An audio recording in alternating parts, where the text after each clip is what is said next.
of independent commentators who've had a look at these numbers and said, well, actually, this might be deflationary in the short term, but it would be inflationary in the longer term. That would increase the amount that you'd have to spend on debt repayments down the line. So that costing doesn't really quite work. And of course, £8 billion doesn't pay for something that costs £30 billion.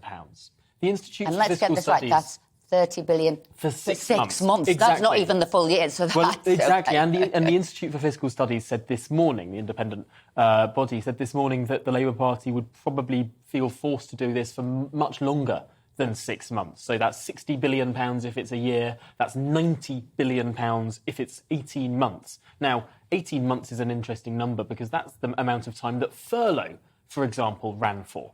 And across the whole 18 months that furlough ran for throughout the pandemic, that cost £69 billion.